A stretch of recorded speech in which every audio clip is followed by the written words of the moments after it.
Rec Yard, Women's Prison Podcast, where we are live on the Rec Yard every Wednesday night. Welcome in, everyone. It is Wednesday night, and we are on the Rec Yard, Women's Prison Podcast. I'm Marci Marie. I'm Toonchi. The Toonch. You see, look the Toonch. The Toonch. Oh, I see that. The Toonchinator. Toonchalicious. Oh, boy. You're inviting a lot of strangers in right now with What? that. Where did the Toonch come from? Some people think it has to do with an illegal substance. People ask me that. And Really? I'm always, yes. Well, we both know I'm not very savvy to things, but I do know this, that Lil Wayne's nickname is Toonchi. And so that nickname was given to me by Diane. She started calling me Toonchi, and it caught on, and that was my nickname when I did time at Mountain View. Diane, who is our fierce inside member specialist communication queen for Lioness Justice Impacted Women's Alliance, and you did time with her, and she gave you the nickname. Yeah. I love it. It has nothing to do with illegal substances. So it doesn't. It's just a play on my name. That's it. Because your last name is Toon. That's correct. It makes sense. It's all coming together now. Yes, all the pieces are fitting together. Right. Well, we're so happy to have everybody. Department of Corruptions, we see you. Carrie, we see you in the chat. I'm sorry that we missed last week, and we'll get to why, and we'll talk a little bit about that in just a moment. Department of Corruption stories is always coming in hot, reminding me to remind you to make sure that you're liking the live, thumbs up, hearts, all that good stuff. If you're on your cell phone, just tap your screen a million times, comment, share the live. If you're listening wherever you hear your favorite podcasters, please leave us a review, and that just helps us reach a larger audience. And we love that and appreciate that so much. Tonight, we're just hanging out. Yeah, it's nice to just, be in community and hang out and just talk. I just love time to be able to relax and have a good time and laugh. So much seriousness all the time. There has been a lot of seriousness going on, and so we have to take care of ourselves and step away from the craziness that is happening inside of Texas women's prisons. And not that we're forgetting about our ladies inside, because certainly our folks inside are deep in our hearts and our thoughts, but we have to take care of our own mental health. So we decided we needed a break. We've had a busy couple weeks. Yeah, I can't wait to update. Let's do a weekly recap. Y'all, son. Cut you Marci Marie Simmons looks for moments and opportunities to cut me off, to just cut me clean in the middle of a sentence. But no, it's all right. I talk a lot, talk too much. You knew that was coming. I knew it was. I set myself up. Well, we have had a busy week. So you go first, because you were in Washington, D.C. for some other stuff. Yeah, before that way. Yeah, before you and Britt made it, I was there for Just Leadership, which is this incredible organization that empowers system-impacted people. I'm in their current cohort. It's leadership development and training, and so spent the weekend doing that, and then we attended the Free Her rally, and I'll let you talk more about that. I hope that everybody saw the episode that Marci worked really hard in a short amount of time to put those clips together to get it uploaded to stream last week. So we were actually in the airport, like in line at TSA, and it was uploading on my phone ever so slowly. And anytime I would get a phone call or something weird, it would start over. And I was like, had to turn all my calls off. And it was like at 95%. And we were down to two people in front of us. And I told Brittany, we're going to let people cut. And she's like, no, the hell we're not. She had no understanding. She was like, no, we've been waiting in this line for like 45 minutes. And when it's our turn, we're going. And y'all, I don't know how it happened, but I swear the moment I stepped up, it loaded. It was done. Well, and then I could get off the screen, but it still did processing. Anyways, it was such a good time. We were at this. It was the Free Her Rally. Please tell me the organization's name, Toon, because I'm going to get it it's wrong. it's a long one, and it's okay, but it's with, we call it the council, the National Council of Incarcerated Girls and Women. And they are 10 years old. And that's one of the reasons they had this big march. And the march was a demand for clemency. Stop incarcerating women. I mean, it's getting out of control. Our our incarcerated population has increased by like 400% in the past 25 years, and it's just too much. So that, but also for some of these women and gender expansive folks that got charged like in the 80s and 90s when it was the war on drugs, and they're doing these crazy sentences, these life sentences for drug charges. We want clemency. It's time to get them. And look at Toonch coming in hot with their website. And it's the National Council of Incarcerated and Formerly Incarcerated Girls and Women. It's a long title, but again, we just, amongst us, we always just say the council. So that rally had hundreds and hundreds of people there. I haven't gone back to look at the total, but it was, when we looked behind us for as far as we could see, it was people. We couldn't see the end on a flat, straight street, and we were kind of closer to the front, so we could see where it begun. But it was just, the street was full. The energy was live, y'all. It was powerful. It was really impactful. And it was Brittany and I's first time to be in anything like that. I mean, we have been in some rallies where we've had 30 people together, but nothing like this. Marching towards the White House at one point. The White House was in the horizon in front of us, and it was really great. And I was zipping in and out trying to talk to some folks so you guys could be a part of it and see what was going on. And so I think that we had some really incredible people talk to us, and I don't know how the universe directed me to the right folks, and our friend Lauren Johnson. Shout out. Thank you. Thank you for that. But we talked to some incredibly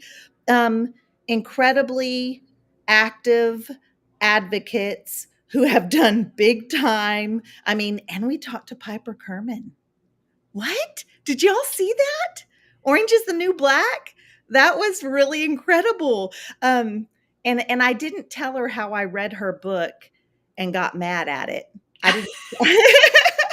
Piper, if you're watching, it's for another discussion. We're so Yes, sorry. it is for another discussion. And it's mostly just because, yes, she was facing a lot of disparities. It's just not it's not a lot compared to Texas prisons, right? So I'm sitting in Texas prisons, and there we are. Carl Webb says the National Council for Incarcerated and Formerly Incarcerated Women and Girls is committed to abolishing incarceration of women and girls. Thank you, Carl. Yes, and Carl's watching from LinkedIn. My friend Laura Garza is here, and her husband is serving 3 life sentences. for aggravated robbery. That's, yes, you're right. I'm so sorry. And that is so sad, Laura. You're absolutely right. And I did get your messages, and I appreciate you very much. So, and I appreciate your support, calling your people over to our show. Uh, Goodness gracious. Stop when, okay, let's talk about it, John. That does not make sense. By saying stop women from being incarcerated sounds like you're putting the horse behind the cart. I think installing programs to better help women deal with society and use its support system would be better. Well, that's the start of it, right? That's that you're right. We are for pumping resources. And Toonch, you chime in because you just are so eloquent when you explain it. But I'll just explain it in my way, is just that yes, we want to stop pumping money into the prison industrial complex and start putting them into our communities. For what? Yes, so women and everybody has the resources they need to deal with society, so that's what's going to lower crime. Prisons have proven not to lower crime. Say it, Toonch. What you got to say? Well, I appreciate John's comment, but let's put it back up there for a second. I didn't mean to cut off. It's okay. And of course, we want, until they're free, we want them to have the support and programming and air conditioning and humane conditions, right? But the goal is to not use carceral settings to deal with the things that happen in our society. But I want to point out something. And you say, I think installing programs to better help women deal with society, right? So I just want to flag that as it is not a woman's responsibility. And it shouldn't be her duty and responsibility to just learn how to deal with society's bullshit, right? Right? Because that's part of the problem. So it is actually society's responsibility to know how to treat women with dignity and respect, and to offer them the services and support that they need for their families and for them, right? And perhaps that's not the way you meant it, but it does kind of speak to this idea that it is somehow solely the woman or the incarcerated person's responsibility to just learn how to deal with the way things are, and it's not. It's everybody's collective responsibility to create the change that we want to see. And when we talk about prison abolition work, and it was really impactful. A friend of ours, Jorge, who is a huge, well respected prison abolitionist in Texas. He says, it's one thing to talk about, ending prisons, but never neglecting, the personal accountability at the same time. So then what do we do? What do we do in terms of society's accountability, but our own? And I think that's what we mean when we talk about envisioning a world that we don't rely on carceral systems to administer justice, right? And how do we do that from a personal accountability, and how does society do that? But thank you for your comment. And thank you, Carrie, for loving the video that I did work so hard on. While Toonch was eating her food in front of me, I was working on that video. So I appreciate that. Carl's Man. throwing up the website for the National Council again. Thank you for that, Carl. Yeah, so we had that. And then we flew back from Washington, D.C., and all of that energy and emotion to then spend 11 and a half hours at the Texas. Well, wait a minute, Marcy. Oh, You're wait, did I skipping. miss something? You're skipping something. So I got up and immediately went just to hang out and support Mandy. We went to the Women's Storybook Project luncheon, and then we worked at the TAVP office. Then all of us went down to Helen's reentry class. So it was a long day the next day, and then immediately you stayed the night here. And Lori, if you're watching, Marcy says this is a comfortable, jazzy couch, and that you're just a mean little woman. And so we got up immediately and spent, a long time at the board meeting, at the Texas Board of Criminal Justice, to give public comments. Yeah, and that went well. Our comments were actually pretty well received. One of the members wanted more information, and I think some steps are even being taken as far as maybe they're looking into some situations that are happening on the Lane Murray unit. So we're hopeful to see some positive changes there. So Toonch, we're talking about not a carceral setting. What kind of setting would you suggest, or what is your recommendation for violent female offenders? And let me just clarify, our organization advocates for women, girls, gender expansive individuals, right? But we don't think that men need incarceration. Like, with, Right. so when we're talking about no more prisons, we mean for everyone. Now, this march was about females, but what do you for violent offenders? If someone commits a violent crime, what do you think should happen? Yes, and I will, Audrey. Thanks. It's a great question. We do. I do want to first say that we are practicing person centered language, right? I remember when TDCJ used to call us offender, and the way that would enrage me and make me feel dirty and disgusting and less human. So words matter. And so, what recommendation for women who have committed an offense that is violent? Um, I myself I happen to be one of those women, not just once but twice. So first of all, I can tell you what didn't work was put me in a system that bred violence. Incarceration is about survival. You've heard me say that. You've heard Marcy say that. You've heard the women of our organization say that. It is about survival. And survival often means, this is a hotbed of violence all the time, psychologically, physically. So it certainly didn't help cure any of that was already living inside of me from my life experiences. What do you do when people are at a place of crisis that they might harm themselves or other people, right? I think that we can envision as a society, as creative, empathetic, wonderful human beings, that we can create a new vision of justice that involves safe settings where people are safe and secure, and that they are supported in a way that they don't have access to hurt other people and themselves, right? Like, so what does that look like? How can we build something out that supports that? And that doesn't always set well with people in Texas, right? Our culture here is a culture of violence that demands retribution and punishment and shame, and none of that shit worked for me. It made me worse, right?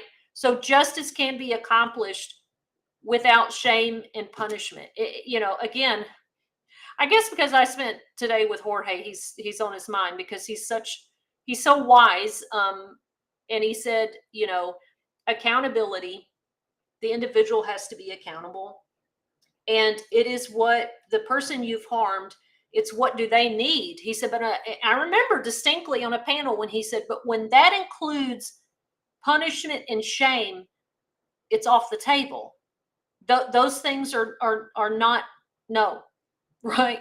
So what are the ways that we can address harm that holds everybody accountable with their humanity? Surely we can come up with something. Good job, Toonch. Good explanation. Thank you, Audra Lee. Great question, and it's one we get often, right? Rayanne, I'm going to get to you, but I see Sean Wright's hopped in from LinkedIn, and so shout out to the Right Cause Urban Youth Conservation in Dallas, 2214. Shout out. They do work right here in my area. So nice to see you, Sean. Thanks for hopping on. Rayanne says, we need helplines to help people navigate life, not just a helpline for suicide prevention. I've tried to call for help before, but nothing out there for anything but suicide prevention. And so you're thinking that that's one way that we can offer resources in our communities is a phone call away, maybe peer support type.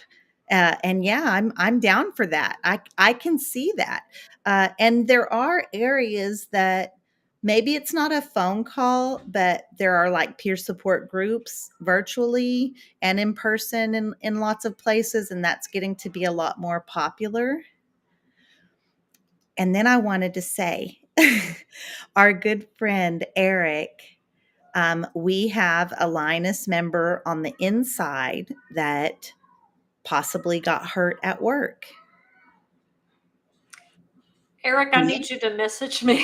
I Eric. need you to, yeah, message me either on Messenger or on TikTok, because I want to talk to you about. There's a reporter looking for stories, so maybe there's a way, if Stephanie feels comfortable or if you feel comfortable. Yeah, prison working conditions, Mhm. there's not a workers' comp, there's not a what is it OSHA? We learned there were times during my incarceration where trainers would come in or educators and they would offer OSHA training. And so we would go, like, I went to that training one time and I'm like, we don't do any of this. Like, They're you like, oh yeah, OSHA doesn't apply here to incarcerated workers. It's like, right. what? You're right. We're like, and they're like, don't do this, don't do this. I'm like, I did all 5 of those things yesterday at work. Like, it was so crazy.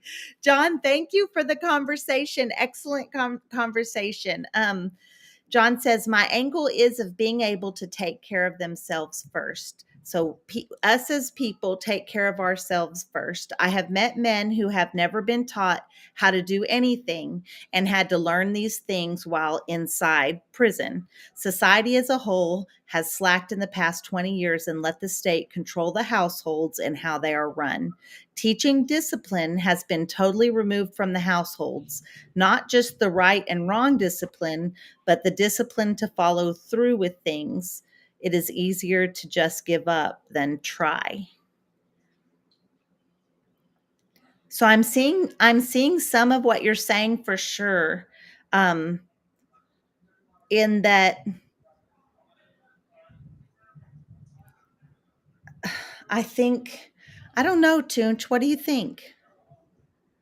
I mean, I too have met people on the inside that don't know how to do basic things, including myself. Ask Marcy how much food is in these cabinets, and I'm, gosh, 45. And the reason why is because as a child, I was trapped in those systems. So I didn't have my family or my support system to teach me how to live. But I have met women that didn't know proper hygiene. They didn't know how to address an envelope, which maybe might be more common now, but even, when I went in 14 years ago, people were still writing mail and they were still mailing in their bills. Mm-hmm. So, and I was with people that didn't know, so yes, for sure. But the state didn't teach us those things on the inside. We helped each other. And I'm wondering what your experience was with the men. Like when you came across those men, were you able to mentor? Did you guys have a mentorship like that? We had play families. So your play mama would be taking care of you and she would be showing you these things. And when we had women coming in, I was kind of I wasn't like the mom, everybody's mom, but I was kind of that motherly figure that when someone needed talking to, like, hey, this lady's she hadn't brushed her teeth in forever, and she's my roommate, and I'm gonna jump on her. Like, that's because in prison, that's the solution, right? They would come to me because I would be able to say, hey, this is how we do things. I don't know if but this is what, and oh, you need a tube of toothpaste. Okay, I got you, and that's kind of how we would handle things. So I'm wondering how it was in the men. Um, Department of Corruption Stories did his time in Oregon, and he is a great advocate in Oregon and everywhere, actually, supporting all prison reform advocacy. Oregon went from inmate to adult in custody. Yeah, Oh, so currently people in TDCJ are now called inmates again. They were called that in the past, then they switched to offender, and then they switched back to inmate. And it's a small win, but I think for me, after years of being called offender, and Marcy, you remember the way they used to say it, offender. It made my soul cringe. It would make me so instantly angry and rebellious and defensive. Um, yeah, like maybe one day TDCJ won't have anybody in their system to be able to call anything. But I do know with the Wyndham School District, which is their school district inside the prisons, they do now refer to them as students, period. and they are students. Mhm. That's what they are in there. So what state was it? It was some small state. Remember when we were at the higher education in prison conference Mhm. Mhm. and that warden was there and he was talking about the progressive things that they were doing in their state? Mhm. Well, what do you remember what state that was? I don't remember what state because it sounded like another planet. Maine. It was Maine. Mhm. It was Maine. So I don't even remember what they don't use any of that. Oh, they Mhm. use resident. Yeah, They resident. use resident. So, yeah, I don't know. Audra Lee, she would eat that lasagna. I really She would. Yeah, I have she look. Hey, I'm going to make a shameless plug right here. oh my If goodness. y'all think or know of any single 45-year-old woman who identifies as a lesbian that you think would be a good match for me, send her my way. Send her my videos. I have a clean home. I have a little kitty. She cannot be allergic to cats, and unfortunately, she can't have any other pets because Taylor. I don't care how good looking she is or intelligent. I can't do anything to disrupt Taylor's life. But that was a plug, Marcy. Taylor is an only child, and it's She gonna have is. to stay that way. That's right. So I am curious to what kind of your DMs are gonna look like after this plug. Now, let me tell y'all this: transitioning away from more serious things, and I think I've talked about we've talked about pen pals before, okay? But when I was on a pen pal site that my friend put me on there, Marcy, when I got locked up the second time, and I made my little thing, right, like Profile. my little And profile. because you have to do a picture and then you Hmm. have to write your bio, and that's a big deal in there. But I want you to talk about that. But you guys, I just dropped the link in the chat. If you want to drop in, you can come on the show tonight. It's the lines are open. You can drop in if you'd like, and we'd love to have you for a few minutes. So I'm you guys So check if your you are a single lady that's 45 and it's you're not interested, we could true. do a little interview right here. Me and Marcy we'll see if you're a good fit. But so I did my profile, and y'all, it's storming real bad. So if y'all lose me, it'll be like the Rosie O'Donnell episode. I hope that I come back on here not in my bra and panties. But look, so I made my profile, and I said very clearly, I love cats, Dr. Pepper, and pop music. I don't want any men writing me, only lesbians. And it was cute. It was funny, right? So I had quite a few ladies that wrote me. I unhinged. Marcy, most of the ladies were just absolutely unhinged. Now, I did get two consistent pen pals. One who was really lovely, sent me books for the book club, and then the other pen pal, we already know where all that went. um, so I'm not opposed to being on some type of dating something out here, Well, but what about the app? Why aren't you on an app? like the swipe left Hey, app. did y'all know this? I think, Marcy, you know, because Carrie wrote an article about it. I miss Carrie. If she's watching, I miss you. Carrie Blakinger. I'm going to go this summer to visit in LA. I am. Some missed opportunities there. So here's the deal. What she did with her article, dating apps have in their agreements that you can't be a felon. Did you know that? And if somebody reports you, they'll kick you off there. What? Yep. And so then All it's of like, them? well, most of is I'll go back and read the article. I'll find it, but We like need to start Tinder our own dating app. We need to create our own. Find a felon. That's actually a pretty good idea. Yeah.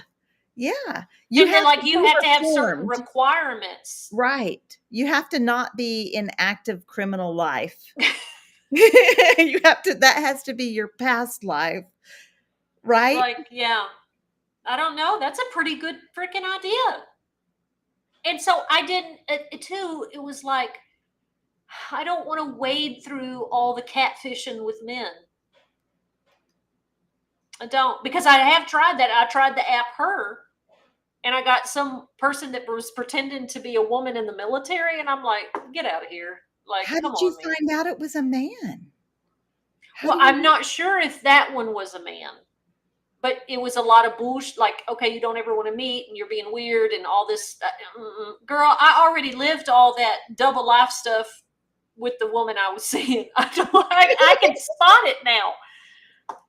But no, sometimes they'll just reveal themselves as a man, like, boop, there it is. And then it's a bunch of like, whoa, I didn't want all that. Who's here? Jennifer Mack. Our friend Jennifer Mack. Here we go. Let's get her on. Hey, guys. Hey.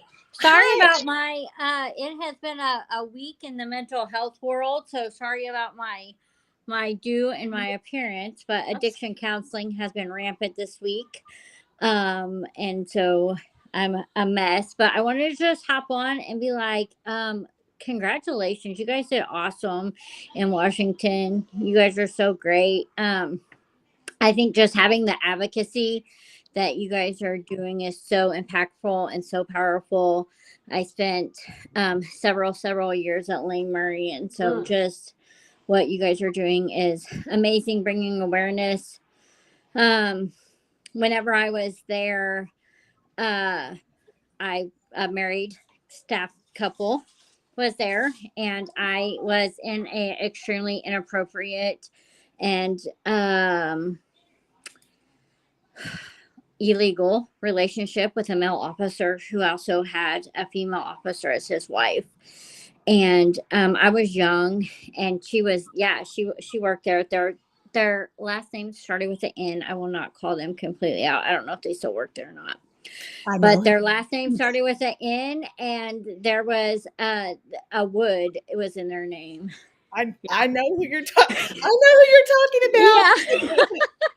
Wow. So, anyways, and they took him off the unit when it found out we were reported, and when it was found out about, they took him off the unit right there, moved him from that unit. I didn't know what happened.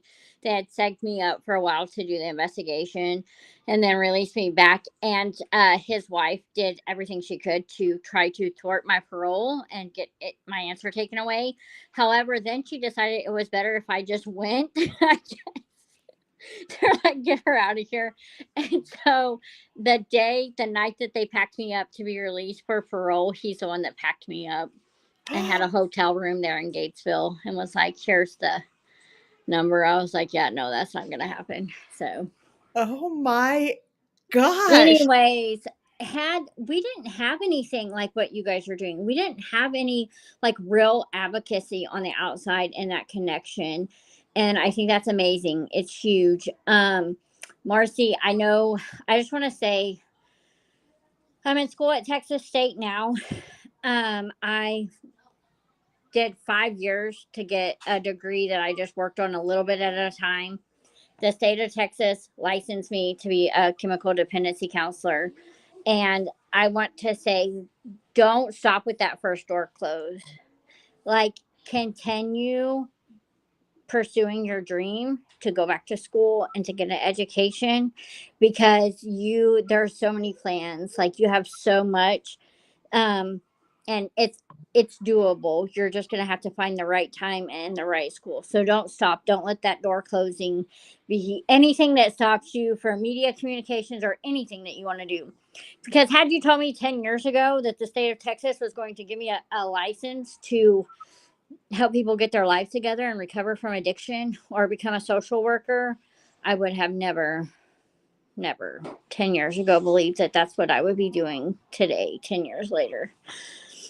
Jennifer, thank you so much. I appreciate that encouragement. We certainly appreciate the encouragement, and we noticed how you sandwiched that juicy story. And with some inspiration. Yes, you must be fabulous at your job with supporting people in the recovery community, because you handled that so well. Like it was, Yeah. you came in hot with the, y'all are doing great, good job. And oh, by the way, here's this hot tea. Yeah, here's some piping tea. I couldn't get on without asking, and I know that Marci, being at Lane Murray, would know the married couple that I'm talking about because they're infamous. I don't think I was one of the first. I mean, I'm sure I wasn't one of the first relationships that he had ever been in, or that she actually was the supervisor of the cleaning crew at night. The wife was. And so her girls that were on her crew would come in different dorms and clean and do stuff on the unit. And so I know, like, the host squad bosses, Boss Schrader would be raiding my cell the next day after they came in and cleaned, and they would find stuff. And I'm like, I don't know where it came from. I don't know what you're talking about. And she was just like, I guess finally, anyways, they're a mess. yeah, and that's a sticky situation, because that's exactly how that stuff happens. Nasty. Yeah. You just nasty. Yeah. Marci, did you say that's a sticky situation? Yeah. Was it? Golly. Gosh. You know those Dirty janitor dog. closets out in that bubble don't work. The cameras out in that bubble don't work very well. So you know them janitor closets are always up for grabs. It went down in the janitor closets for lots of officers. Yeah, it's Lots a of mess. officers. Yeah. And Toonch, I'm in Austin. Like, we will make you food, Toonch. We cannot have you going hungry until we find the right one. Baby, so you need to be a part of our local Central Texas group. I do. Yeah. Okay. Yeah. Will you send us? Do we have your email? I don't. I'll message it to Marci. I don't know. It is storming bad here. Real bad. We might get lost. Yeah, it's storming real bad. But I'll message it to Marci so that you have it, so you have my contact information, and we can kind of get on some stuff, because I would love to be involved. I think I just admire so much the advocacy, and I remember reading the Echo and stories in the Echo. Now, Jennifer, first let me say, we want to make sure to connect you to Mandy and Chanel, because they are our superpowers here in the Austin area. But let's touch base about that Echo. Is that Marci never read it.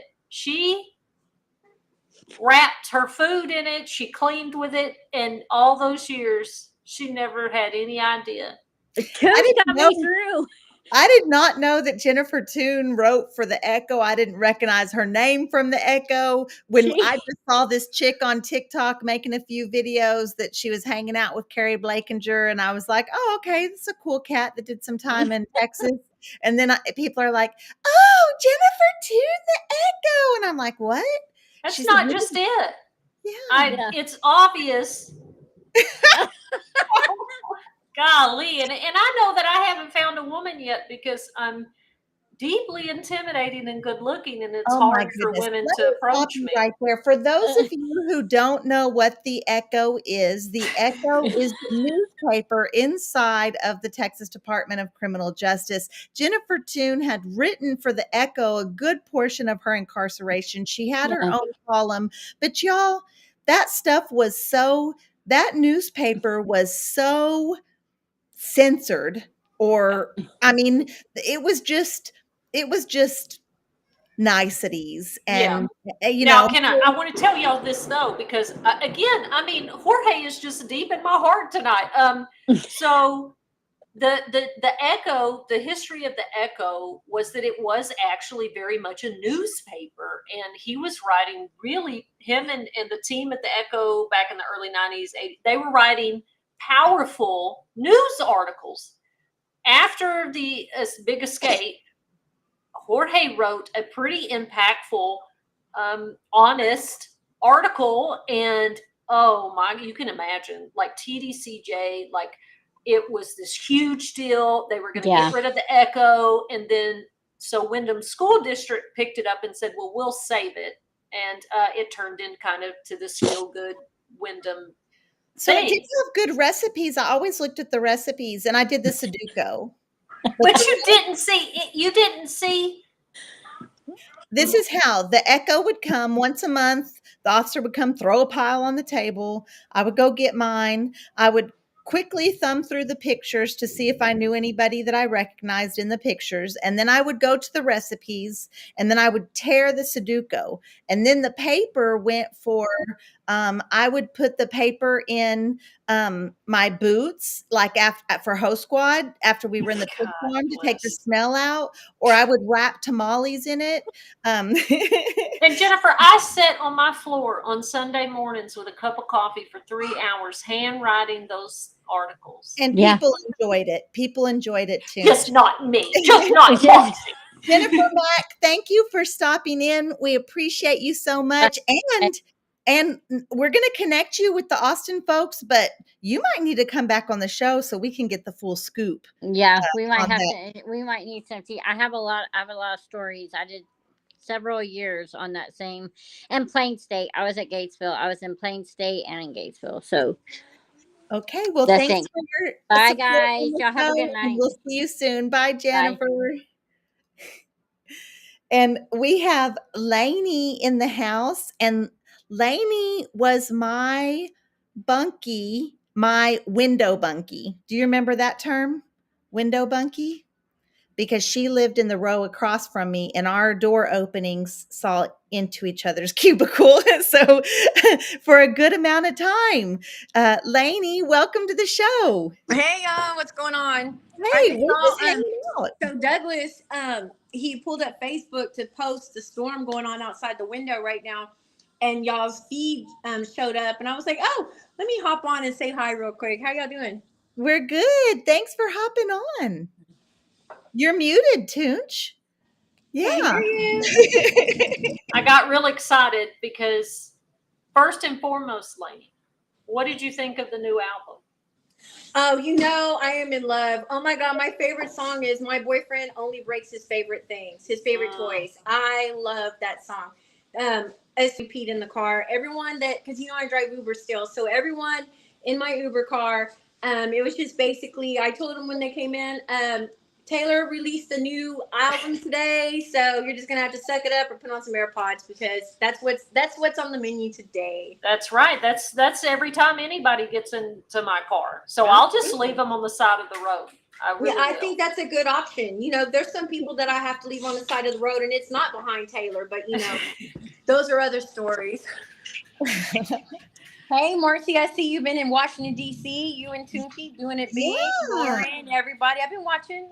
Yeah. It was my first time there. It was really impressive. I was Well, excited. I mean, that's a big thing. I mean, going from prison and, just starting out small and just being basically essentially to the world, nobody's the bottom of the gutter, but you're at the top of the world. You're in the capital. You're speaking, you're engaging, you're trying to make change. And I'm so proud of y'all. Good job.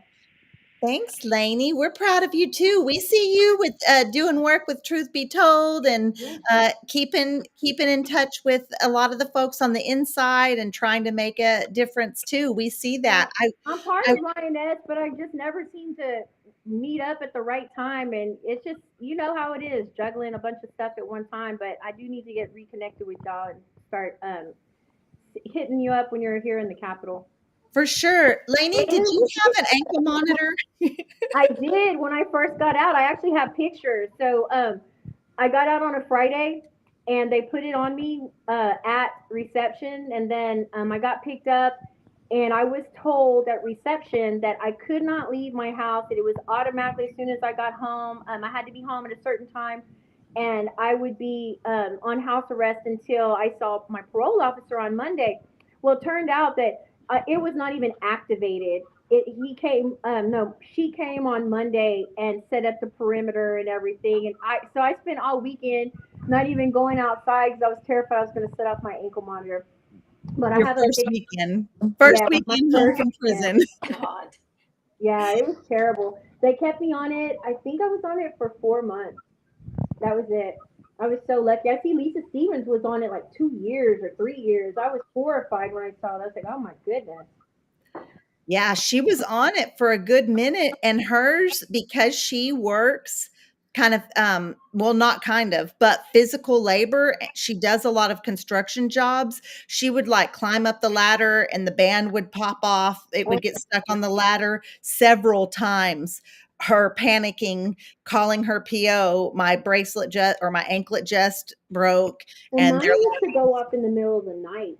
I would be dead asleep and it would go off in the middle of the night and I would freak out. Now, actually, this is how I found out that that I could go in my backyard, even though I was told I couldn't go in the yard and the garage because kept going off in the middle of the night. And I called my PO in the middle of the night because, like, the people that are monitoring, they call and they want to know where you're at. And I'm like, I'm right here. And I'd sent video and pictures and everything. And it went off like 2 times in the middle of the same night, like 3 o'clock in the morning. And I was like, you know what, screw this. So when they reset it, I figured, well, it's already been going, it went off twice. They're going to figure it's a glitch. So I walked my entire yard to see what the boundaries were. Girl, I could go all the way out to the street and everything. So it gave me, because until then, I just been sitting in the house every day, like not even able to go out on my porch. I couldn't go in the garage. I couldn't do anything. And so it was different then, but I know that's not the same for everybody. Wow. Yeah, our friend, Laura Cummings, that's how she had 1 day a week that she could go outside that was like her yard day. That that was And that that's was what they it. called it, your yard time. I'm like, Mhm. what in the hell? I'm still in prison. No, let me tell you, we live in apartments and they have dog park at the apartment. And so when I take my dogs out, like these are my dogs, they're watching the storm. There's my pit bull, Onyx, and there's Luna. Can you see my dogs? Yes, they're adorable. And look at the Watching the storm. weather. It is storming. Toonch, is it storming at your house? Yes, honey. I said that earlier. Y'all might lose me, and you were just like, "Oh well." Oh well, the show must go on. So when I take them out, every once in a while, I slip up and I'm like, I'm going to take the dogs to the rec yard. And Douglas is like, it's not a rec yard. I was like, yes, it is. It's the rec yard for my puppies. It is the rec yard. It is the rec yard. I sometimes slip up and call a dinner plate a tray, and I do that. I mean, I've done it at least a handful of times, and Brittany's just like, "Get off the gas! You are not calling that a tray right now." I'm pretty I sure. haven't done that, but I have said chow ha. Yep, chow hall, chow's ready. Come eat chow. All of that. Girl, look what Toonch has brought back. What she got? This is her what she eats out of. This is her dinner. That's just like getting the little the brisket, the brisket meat. Yeah. Remember the little meals that they would have in those black bowls, and we would save them, and then the police would come and search your house and then throw all your bowls away? These are HEB meals, and so I tried. Okay, I tried to throw them away, but when I got this one that was wider, I told Marci when I was debating on keeping it, I heard her say, "Throw that away," but then I heard Brittany say, "But it's a good bowl. It's a good bowl," and I put it in the cabinet. It's a good microwave bowl. Is it that good? Is it that good? I want to say that our friend Eric says he does know a 45-year-old lesbian that you might be interested in. but she does not love Taylor Swift. She Oh outed no, it. that's a She wrap. outed it. That's a wrap. That's a Sorry. wrap. If you don't like Taylor, first of all, if you're a 45-year-old lesbian and you don't like Taylor, you shouldn't even be a lesbian. Second of all, if you're a 45-year-old lesbian that doesn't like Taylor, you're definitely not for Toonch. No. No. Are you interested in any Canadian girls? Well, of course, Canadian girls are hot.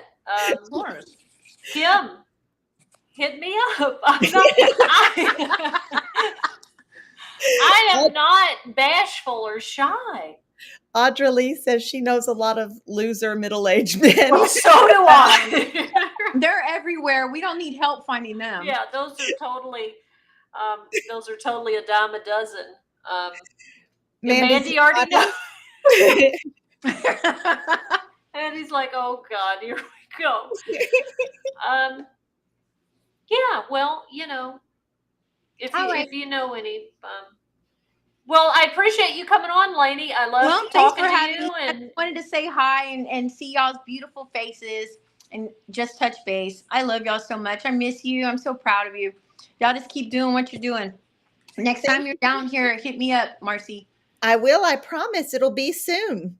Oh, I can't wait. I promise. I cannot wait. I know you're here all the time. I'm busy. Yeah. Okay. I definitely will. Love you, Lany. Thanks for dropping. You know who I hang out with what's today? Today's Wednesday. Every Wednesday, Melissa Austin. Like, we have lunch every Wednesday after she gets done. Oh, because so with Truth Be Told, I'm fixing to be able to start going into Dale Valley, Travis County Jail, and doing programs there. Like, I'm super stoked. My PO. Okay, so I've gotten reduced to low regular supervision, so I only have to report once every 3 months. And so it's taken like 3 months for me to get permission to get a letter so that I can get up there to the jail and start going in and doing programs for Truth Be Told. So I'm like super stoked. But Melissa, she goes out to Del Valley on Wednesdays. Actually, she goes like 3 days a week. But on Wednesdays, after she gets done, we meet out there at this little Mexican restaurant out by the airport, and we have lunch. So she's love that. I know. It's just staying connected and staying in touch with the people who saw us at our worst and they still love us, Yeah. Yes. So please tell her hello for us. I will. Yeah, I love that. Have a good night. Love y'all. Be good. All right. Love you. Thanks, Lany. Bye. Oh, I cut her off. What the hell? I did Lany like I did you. God. Lany. Lany, I'm sorry. Look, she hopped on and started. You can cut me off. I want to keep watching the stream. I just don't want to be on the video. Okay. Bye.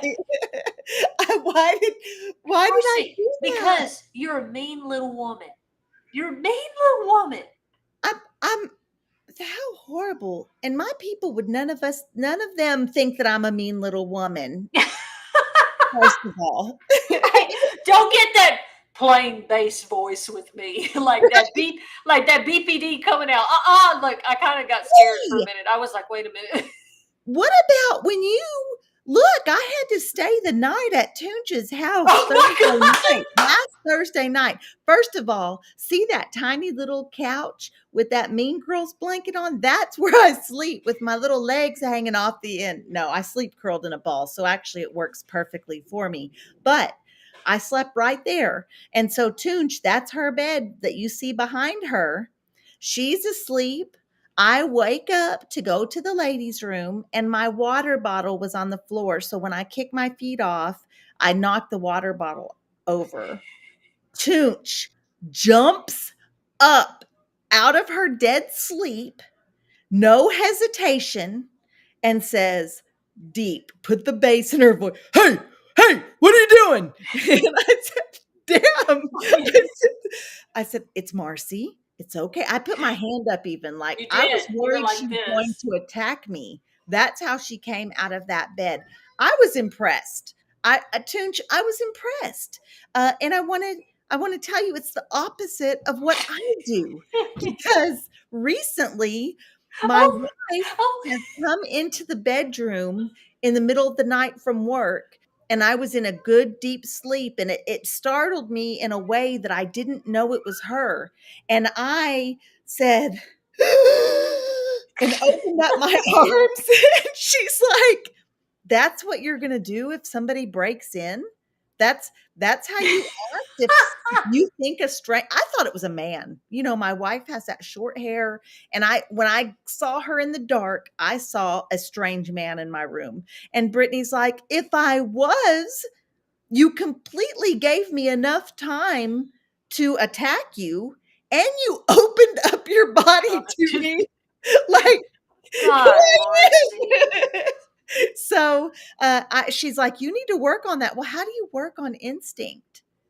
You just, I don't know. Like when I was living by myself in my apartment in Henderson, and I had a window that I had to like put stuff in a fort to like keep, it was a very, it was the place I could afford. Right. And so I'm laying there on my air mattress with my baseball bat. Thank God I at least put the baseball bat in the closet now, but I had it right next to my air mattress, and my little blinds that were taped together because they were broken, they fell. And so when they fell, it sounded like someone coming through the window. And what you saw me do that night, I rolled and grabbed my bat and said, who the fuck is that? And I was like, and I realized it was just the curtains. And so I started laughing. I mean, I laughed until I was like on my knees with laughter because it was just instant. It was instantaneous. Yeah. And it was like that deep. I don't know where that came from.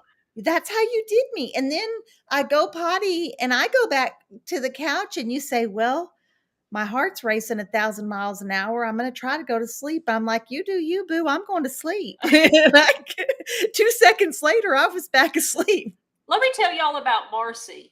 Is that it don't matter if you were just having a full-fledged conversation about childhood trauma, like something that you would be wide awake. You take a 30-second pause or 1 minute, then you hear this light. I'm asleep. She sounds asleep, man. But people don't believe me when I say, okay, I'm going to sleep now. And then they continue to talk. Every roommate I've ever had in prison, everybody I've ever shared a room with sleeping, has thought that I was rude or intentionally. But when I say I'm going to sleep, within seconds, less than 1 minute, I'm asleep, baby. That means the conversation is over.